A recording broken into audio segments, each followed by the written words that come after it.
오늘은 스가랴 4장 11절에서 14절까지 말씀 묵상하겠습니다.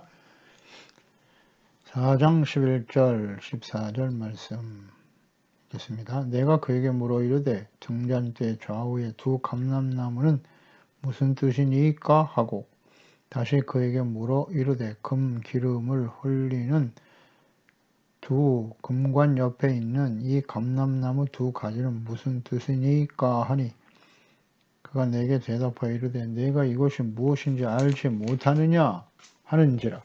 내가 대답하되 내 주여 알지 못하나이다 하니 이르되 이는 기름 부음 받은 자 둘이니 온 세상의 주 앞에 서 있는 자니라 하더라. 아멘. 하나님께서 선지자에게 보여주신 순금 등잔대와 두 감람나무의 환상에 나타난 하나님의 계시와 뜻은 무엇인가에 대해서 말씀해 주고 있죠. 하나님께서는 궁극적으로는 그 당시에 스룹바벨과 대제사장인 여호수아를 통해서 하나님의 성전이 건축될 것이다.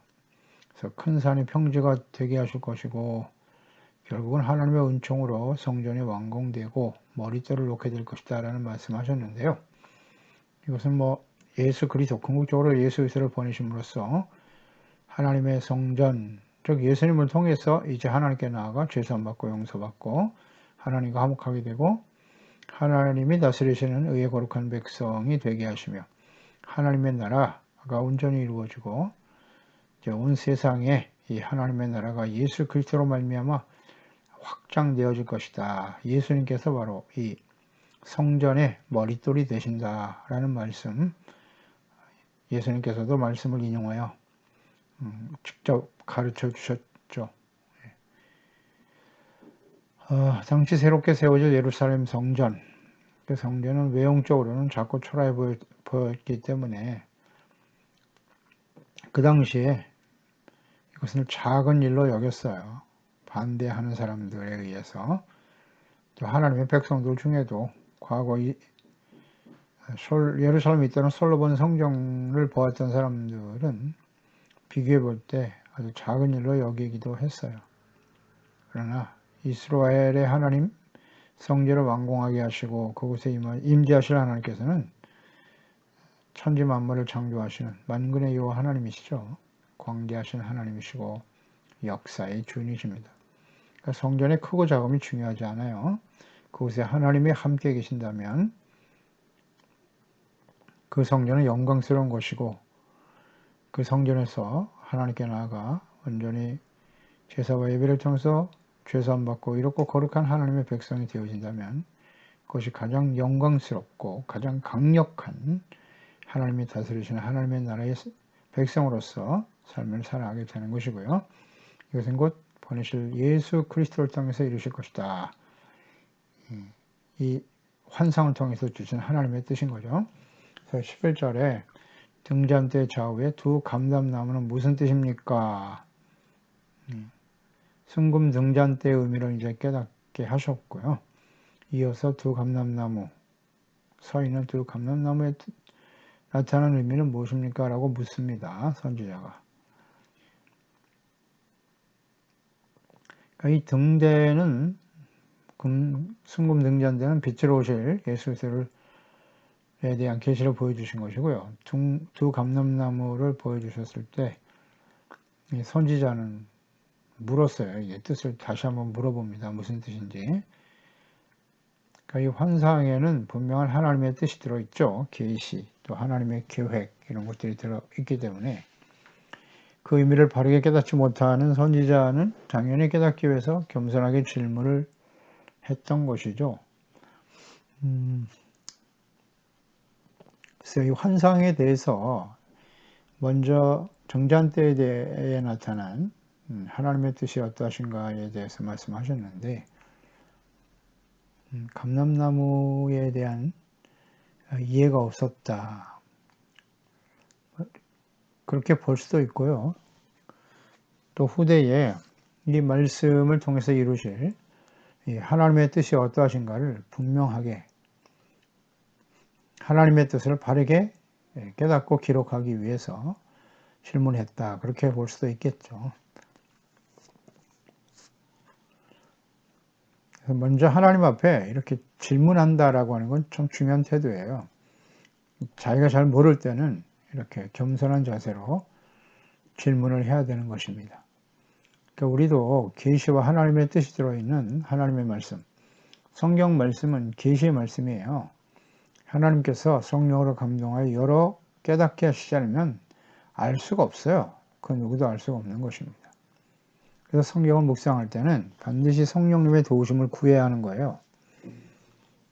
기도하고 성령의 도우심을 구하면서 하나님의 말씀을 묵상하는 게 옳습니다. 그 말씀을 묵상하면서 여기 선지자와 같이 이해가 되지 않는 말씀은 그냥 넘어가면 안 되고요. 반드시 깨닫고자 하는 겸손이 있어야 되고 또 진실한 마음이 있어야 돼요. 대충 넘어가려고 하는 태도, 영적 성장에 바람직하지 않습니다. 그러니까 진리의 말씀에 대한 열정이 있어야 돼요. 하나님의 말씀을 바르게 알고 바르게 믿고 순종하고자 하는 열망, 단순한 지식에 대한 열정이 아니라 지식에 대한 욕구이기보다는 그 말씀에 나타난 하나님과 하나님의 뜻을 바르게 알고 내가 어떻게 그 말씀을 지켜 순종하며 나갈 것인가. 바르게 알아야 순종을 할 수가 있지 않습니까? 그런 태도죠. 그러니까 주님께 대한 간절한 열망, 은혜를 사모하는 진리와 은혜를 사모하는 그런 태도가 꼭 필요해요. 예수님을 만났던 많은 사람들이 있는데요. 이제 예수님께 크게 칭찬을 받았던 사람들이 있어요. 그 중에 가나안 여자가 있는데 마태복음 15장 25절에 보면 여자가 와서 예수께 절하며 이르되 주여 저를 도우소서 대답하여 이르되 자네의 떡을 취하여 개들에게 던지기 마땅치 아니하니라. 야, 이거 뭐 가나안 여인, 이방 여인이죠. 개라고 말했어요. 여자가 이르되 주여 올소이다마는 개들도 주인의 상에서 제 주인의 상에서 떨어지는 부스러기를 먹나이다 하니 예수께서 대답하여 이르시되 여자여 내 믿음이 크도다 내 소원대로 되리라 하시니 그때부터 그의 딸이 나왔다. 귀신 들린 딸을 고치려고 예수님께 나와서 그냥 이렇게 모욕을 당하는데도 또다시 자신을 개라고 인정하잖아요. 상에서 주인의 상에서 떨어지는 부스러기 같은 은혜라도 좋사오니 이런 태도. 은혜를 이렇게 간절히 사모하는 겸손도 있고 간절한 마음과 믿음 이런 것들을 볼 수 있죠. 이런 태도가 필요해요. 하나님과 그 말씀과 뜻을 알고자 하는. 이어서 12절 13절에 계속되는데요. 다시 그에게 뭐라고 그랬어요? 처음에 질문했는데 대답이 없어요. 그래서 12절에 다시 묻습니다.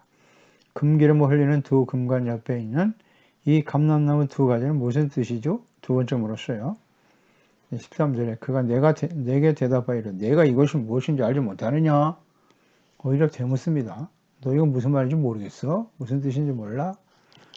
그때 내가 대답하여 하되 내 주여 알지 못합니다. 그러니까 선지자의 질문에 즉시 답하지를 않고 또다시 질문하는 선지자의 이러한 태도. 무슨 뜻이죠? 그러니까 무지를 인정하고 이렇게 좀 안타까움을 갖는 간절한 마음을 느낄 수가 있잖아요. 하나님의 뜻을 알고자 하는 간절함, 열망. 이게 정말 중요한 태도예요. 그렇게 사모하는 자에게 하나님께서 응답해 주시는 것이거든요. 그러니까 처음에 하나님께서는 이와 같은 간절함이 있는지 믿음이 있는지를 항상 보시고 응답하시는 분이신 것 같아요. 마가복음 10장 47절에 보면 바디메오 이야기가 나오죠. 이 바디메오가 눈먼 거지였는데 나사렛 예수님께서 오셨다는 말을 듣고 그에게 소리질러 이르되 다윗의 자손 예수여 나를 불쌍히 여기소서 소리 질렀죠. 그런데 많은 사람들이 꾸짖어 잠잠하라 조용히 해 시끄럽다. 그가 잠잠한 게 아니라 그가 더욱 크게 소리질러 이르되 다윗의 자손이여 나를 불쌍히 여기소서. 예수께서 머물러 서서 그를 부르라 하시니 그들이 그 맹인을 부르며 이르되 안심하고 일어나라 그가 너를 부르신 다음에 처음에 부르실 때 예수님께서 들으셨어요. 제자들이 책망하면서 조용히 하라고 할 정도로 큰 소리로 부르셨기 때문에 들으셨단 말이죠.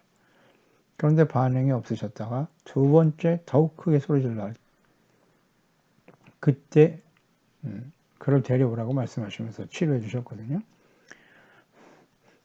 그러니까 이처럼 처음이 아니라 두 번째 반응하셨어요. 그에게 믿음이 있는가? 그래서 10장 51절에 보면 예수께서 말씀하여 이르시되 네게 내가 무엇 해주기를 원하느냐? 맹인이 이르되 선생님이여 보기를 원합니다. 예수께서 이르시되 가라 내 믿음이 너를 구원하였느니라 하시니 그가 곧 보게 되어 예수를 길에서 따르니라. 보세요. 내 믿음이 너를 구원했다고. 믿음을 모신 거예요. 내가 너에게 뭐 해주기 원하는데 원하는 게 뭐야? 물으시는 예수님. 그리고 믿음이 너를 구원했다라고 선포하시죠. 이렇게 하나님께서는 그의 간절함과 믿음을 보시는 거예요. 그래서 때로는 인내하게 하시고 지속적으로 기도하게 하시는 거예요. 금방 응답하시지 않고. 천사는 두 번째 질문하는 선지자에게 즉시 대답하기보다는 내가 이것이 무엇인지 알지 못하느냐라고 물었어요. 그러니까 내 주여 내가 알지 못합니다. 그러니까 자신의 무능과 무지를 인정하는 겸손한 태도 이게 필요하거든요. 가난한 여인처럼 예수님 앞에 완전히 모욕적인 말을 들어도 그것을 견뎌야 돼요. 견디고 저는 그러한 취급을 받아 마땅한 사람입니다. 라는 겸손함. 이 선지자도 마찬가지예요. 무능과 무지를 인정하는 겸손한 태도. 제대로 알지도 못하면서 아는 척하는 의식하려고 하는 태도. 이러한 자세를 가지고는 진리의 말씀, 하나님의 말씀을 바르게 깨닫고 믿을 수가 없습니다. 언제나 그래요. 잘 모르는 것을 대충 넘어가면 발전이 없어요. 더 성장해 갈 수가 없어요. 학문적인 지식을 얻는 일도 마찬가지죠. 모르는 걸 그냥 넘어가면 더욱 발전이 없죠. 계속되는 그런 지적인 욕구를 만족할 수가 없어요. 요구를 만족할 수가 없단 말이에요. 그러니까 우리도 하나님의 말씀, 기초부터 바르게 배워야 하고요. 하나님의 말씀과 뜻을 모르면 겸손하게 물어야 돼요. 먼저 믿은 자들, 주의 종들과 혹은 성경 말씀을 통해서 바르게 깨닫도록 배우고자 하는 간절한 열망이 있어야죠. 그런 태도가 우리에겐 있습니까? 그냥 대충 한번 예배 드리고 말씀 들었다. 그걸로 끝내려고 해서는 안 되고요. 모르는 건 알아야 될 거 아니에요. 배우고자 하는 간절함. 아는 척 하지 말고요. 맨날 우리 하나님 말씀 들을 때 아주 이게 나쁜 태도예요. 이 말씀 내가 다 아는 말씀이야. 그렇지 않아요. 이 말씀을 통해서 오늘 우리에게 주시고자 하는 하나님의 뜻이 무엇인가에 대한 바른 이해가 있어야 합니다. 간절한 마음이 있어야 합니다. 모르는 것을 믿을 수는 없거든요.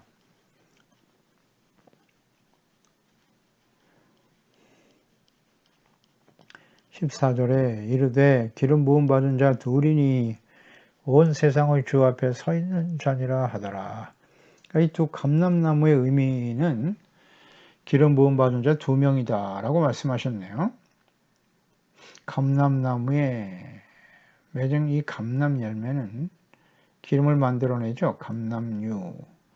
이 감람나무 열매의 순전한 기름으로 과거 모세에게 주셨던 그 성막의 규례를 보면 성전 등대를 감람나무 열매 순전한 기름으로 밝혀라 라고 말씀하셨어요. 출애굽기 27장 20절 너는 또 이스라엘 자손에게 명령하여 감나무로 짠 순수한 기름을 등불을 베어 내게로 가져오게 하고 끊이지 않게 등불을 켜라 라고 말씀하셨죠. 하나님의 성전을 비추는 기름은 감나무로 짠 순수한 기름이에요. 순수한 기름. 그리고 그것이 끊어지지 않게 하라. 등불을 켜라 라고 말씀하셨거든요. 등불, 빛으로 오실 그리스도를 의미하는 것이고 우리가 세상에 빛이 되어야 한다. 예수님께서 말씀하신 빛된 삶, 착한 행실, 순전한 기름이잖아요.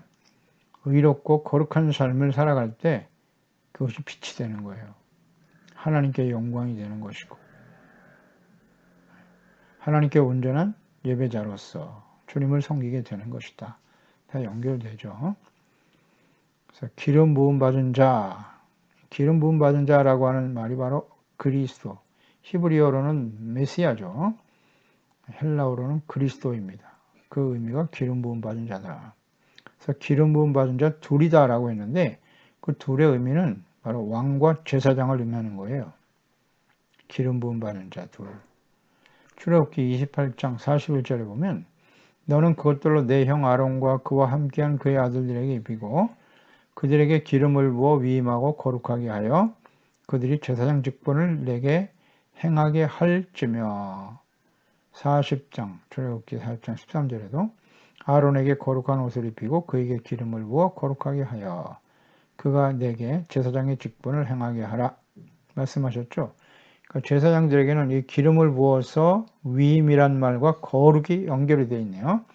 기름을 붓는다라고 하는 것은 하나님께서 제사장의 사명을 감당할 수 있도록 하나님이 가지고 계신 권세와 능력을 하나님이 하셔야 할 하나님의 속성 또 하나님의 뜻을 그에게 위임했다라는 거예요. 맡겼다.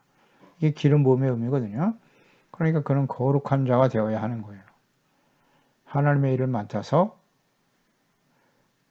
감당해야 될 제사장 직분이란 말이죠. 직분, 하나님께로부터 위임받은 거예요. 직분은. 기름 부음 받은 사람만이 할 수 있다. 그 의미를 잘 생각해야 돼요. 다음 사무엘상 16장 13절에 보면 사무엘이 기름 뿔병을 가져다가 그의 형제 중에서 그에게 부었더니 이날 후에도 다윗이 여호와의 영에 크게 감동되었다. 사무엘이 기름을 부어 다윗을 왕으로 세웠단 말이죠. 그러니까 왕이 세워지는 것도 초대 왕이었던 사울도 역시 사무엘에 의해서 기름 부음을 받은 자였고요. 기름 부음을 받아 왕이 되게 하셨다는 거예요. 왕에게 제사장과 왕에게 기름을 부어 거룩하게 구별하여 하나님께서 하실 일을 그에게 위임 맡기셨다는 거 잊지 말아야 돼요. 제사장도 위임이에요. 하나님께로부터 받은 위임받은 청직이에요. 왕도 역시 마찬가지예요. 이 의미를 바르게 이해하고 있었던 사람이 다윗이었죠. 다윗. 사울은 처음에는 겸손했으나 기름 부음 받아 왕이 된 이후에 교만해졌죠. 그 왕이 하나님께로부터 위임 받았다는 사실을 망각하는 거죠. 그 순간 그는 교만해지고 부패하고 타락하게 되는 거예요. 언제나 그래요. 우리는 하나님께로부터 위임받은 사람들이에요. 하나님의 일을 맡은 종들이란 말이죠. 그래서 다윗이 하나님의 마음에 합한 자로 인정을 받았다는 것은 그가 왕이 되기 전이나 왕이 된 이후에도 언제나 자신을 하나님의 주의 종이라고 고백했어요. 자신의 정체성과 사명에 대한 분명한 인식이 있었다고요. 그리고 자기는 하나님의 말씀을 잘 지켜 순종하고 자기 자신뿐만 아니라 하나님의 백성들이 하나님을 바르게 경외하고 섬길 수 있도록 성전과 제사와 예배를 소중하게 여기고 그 일을 맡은 제사장들, 레위 사람들을 잘 관리해서 이스라엘이 하나님이 다스리시는 거룩한 하나님의 나라가 되는 일에 힘썼던 사람이죠. 그래서 마지막에 자신이 인구조사하면서 어이없는 하나님 앞에 죄를 짓는 상황을 보면서 이건 하나님의 성전이 반드시 필요하다. 그래서 성전을 세우고자 하는 간절한 열망을 가지게 되었던 거죠. 이렇게 하나님께서 기름 부어 왕과 제사장을 세웠단 말이에요. 굉장히 중요하죠. 이 두 직임은 왕으로서 제사장으로서 이 두 직책이 이스라엘 백성들에게서 매우 중요한데 하나님께로부터 위임받은 직임인데요. 족장 시대에는 이것이 함께 주어졌어요. 창세기 14장 18절에 보면 살렘 왕 멜기세덱이 나오죠. 그 살렘 왕이에요. 떡과 포도주를 가지고 나와 그의 지극히 높으신 하나님의 제사장이었다. 왕이면서 제사장이었다는 거죠. 그래서 아브라함을 축복하는 장면이 나오죠. 그러니까 이 족장들도 아브라함을 비롯해서 이삭과 야곱으로 이어지는 이것은 뭐 왕과 제사장 역할을 함께 했어요. 멜기세덱이 그랬던 것처럼 왕으로서 이스라엘 백성들을 이끌고 제사장으로서 하나님께 제사하고 예배하는 일을 함께 했었죠. 그러나 이제 후에 출애굽에서 구원받은 이후에 모세와 아론으로 하나님이 나누셨어요. 모세는 지도자로, 아론을 구별하여 제사장으로 하나님이 세우셨죠. 제사장으로서. 그 역할과 사명을 다해야 된다. 그래서 모세 이후에 여호수아, 여호수아가 죽은 다음에는 제사장이 중심이 되어 그 사역을 감당해야 하는데 그 역할을 다하지 못하니까 이제 하나님이 사사들을 세우셔서 이스라엘이 끌어나가다가 사무엘 시대에 사람이 왕이 되는 왕정 시대와 제사장으로서 이제 확실하게 분리가 되는 그런 과정을 우리가 보게 되는데요. 이제 결국 하나님이 세우신 이 왕과 제사장들이 자신의 역할과 사명을 다하지 못해요. 그러니까 왕과 제사장이 이렇게 분리될 수밖에 없었던 상황들을 잘 이해해야 합니다. 완전하지 못하거든요. 한 사람이 그 두 직임을 완전히 감당할 수가 없어요. 폐역하고 어리석은 이 사람들의 속성 때문에 서로 견제하고 바르게 깨닫고 인도하기 위해서 직임을 나누신 것인데 둘 다 부패하고 타락하니까. 그래서 이스라엘은 바벨론에 의해서 멸망의 길을 가게 되는 거예요. 그 일에 결정적인 역할을 했던 사람들이 누구냐? 왕과 제사장들이죠. 그들이 부패하고 타락했기 때문이에요. 그래서 하나님께서는 예루살렘 70년 동안 연단의 과정을 거쳐 지금 예루살렘으로 다시 돌아와서 성전을 건축하게 하시면서 성전을 세우는 일에 주도적으로 헌신했던 총독인 스룹바벨과 대제사장인 여호수아 이 두 사람을 통해서 이 사역을 이루어 가시고 그들의 지인과 사명을 새롭게 하시는 과정이죠. 그래서 이 말씀을 지금 하고 계시는 거예요. 각각 그 직임을 맡기셨죠. 근데 예수님이 이제 결국은 그리스도로 오신다라고 기름 부음 받은 자 둘이라고 했는데 예수님이 기름 부음 받은 자 그리스도로 오신다라는 의미는 그분이 우리의 왕이시고 제사장으로 이 땅에 오신다라는 의미를 이 환상을 통해서 말씀해 주시는 거예요. 그러니까 멜기세덱의 반열을 따라오시는 분이 바로 그리스도예요. 제사장의 후손으로 오신 분이 아닙니다. 예수님은 유다의 자손, 왕의 후손들이죠. 사실은. 스룹바벨 이후에 쭉 이어지는 다윗의 혈통을 통해서 예수님 오셨단 말이에요. 왕으로 오신 그리스도이시고 자신의 몸을 십자가에 내어주시는 제사장으로서의 역할도 감당하기 위해서 오신 분이 바로 예수님, 그리스도란 말이죠.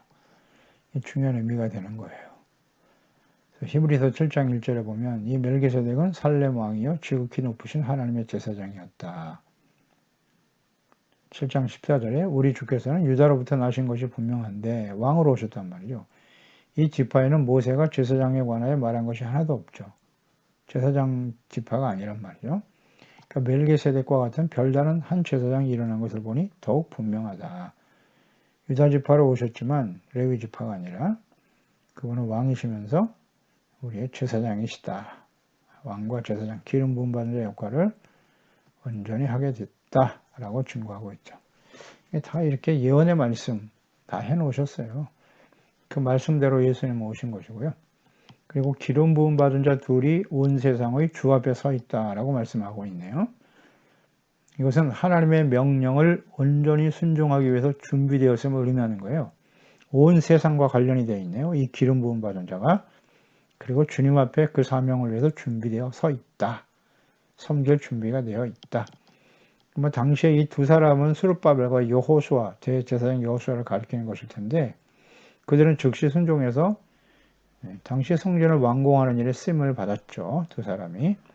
그러나 거기서 끝나는 게 아니라 그 후에 기름 부음 받은 자 왕과 제사장으로 오실 예수 그리스도께서 온 세상의 죄를 담당하기 위해서 나사렛, 베들레헴에서 태어나서 나사렛, 갈릴리에서 사역하셨지만 그 예수님이 온 세상의 죄를 담당하기 위해 십자가에 죽기까지 순종하셨다는 거죠. 예수님은 자신을 낮추시고 왕이시지만 자기를 낮추시고 죽기까지 복종하심으로써 십자가에 죽으신 거죠. 이것을 당시에 예수님을 따랐던 제자들조차도 이게 참 받아들이기 어려웠던 부분이죠. 왕으로 오셔야 될 예수님, 왕으로 오신 예수님인데 어찌 이렇게 맥없이 십자가에 죽으시냐는 거죠.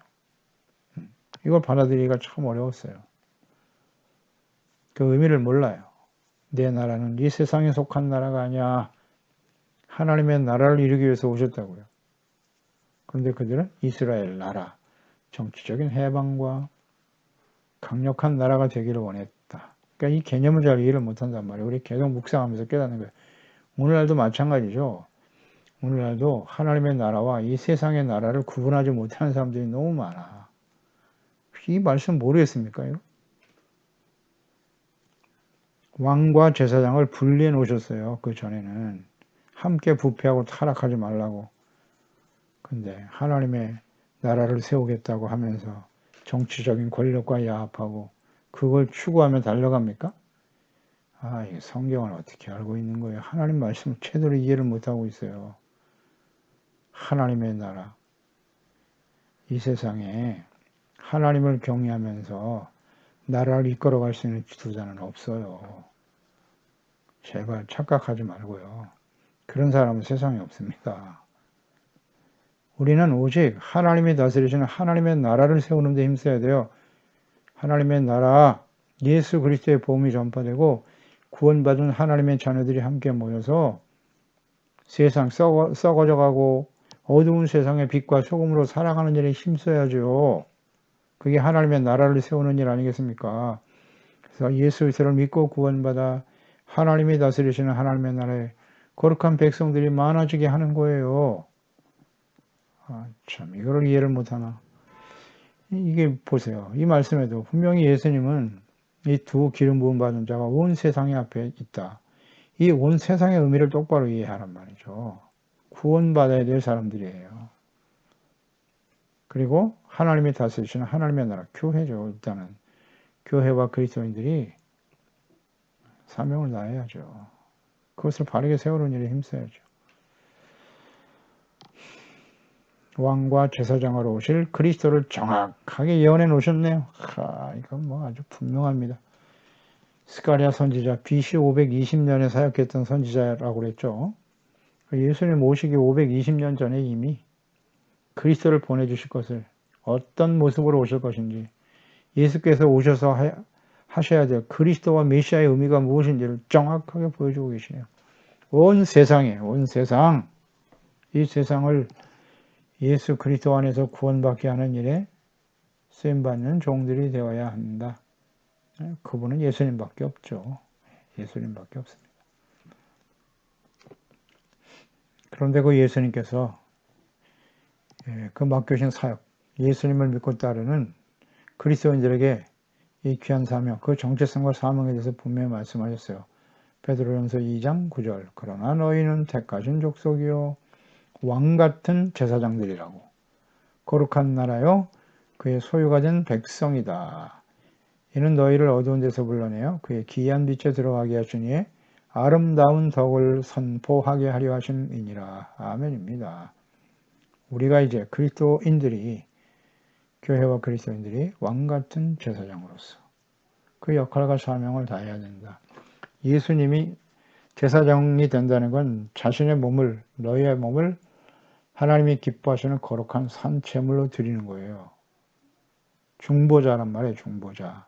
나 자신이 아니라 우리 자신을 희생함으로 예수님이 화목제물로 드리심으로써 많은 사람들이 죄사함 받고 하나님의 진노에서 구원받는 거예요.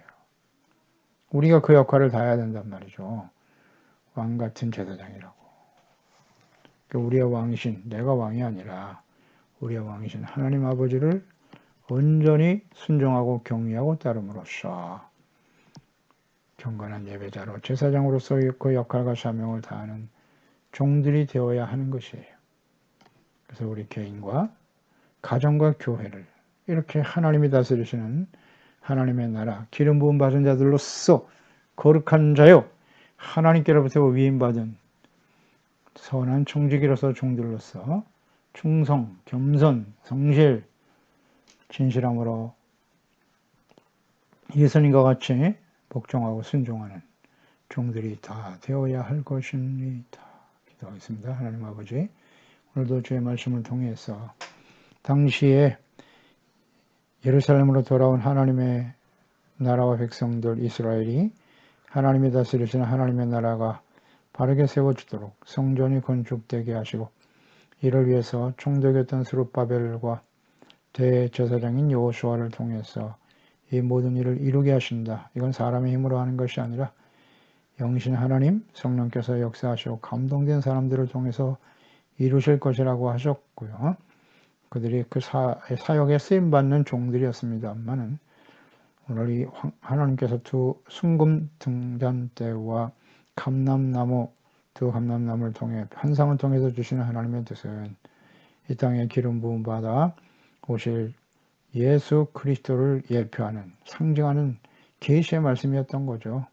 그래서 그 온 세상을 주께로 인도하는 일에 쓰임받을 그리스도, 참된 왕이요 제사장으로 오신 그리스도를 통해서 구원받고 하나님의 다스림을 받는 거룩한 나라의 백성들이 온 세상에 가득하기를 원하시는 주님의 뜻은 지금도 예수 그리스도 안에서 우리를 구원하신 하나님의 뜻이 아니겠습니까? 우리가 진정 예수님을 우리의 왕과 제사장으로 믿고 있나요? 당연히 그분의 말씀에 순종해야죠. 그리고 제사장이신 주님 앞에 나아가 우리의 죄를 자백하고 씻음받고 용서받는 경건한 예배자로서 또 그 소중한 예수님의 직임을 우리에게 맡기셨나이다. 왕같은 제사장으로서 거룩하고 위임받은 충성된 종들이 되어 우리의 몸을 하나님이 기뻐하시는 거룩한 산 제물로 드리고 날마다 마음을 새롭게 하고 거룩하게 하여 하나님의 선하시고 기뻐하시고 온전하신 뜻을 잘 깨닫고 순종하며 따르는 겸손하고 지혜로운 종들이 다 되게 하여 주시옵소서. 예수님의 이름으로 기도드리옵나이다. 아멘.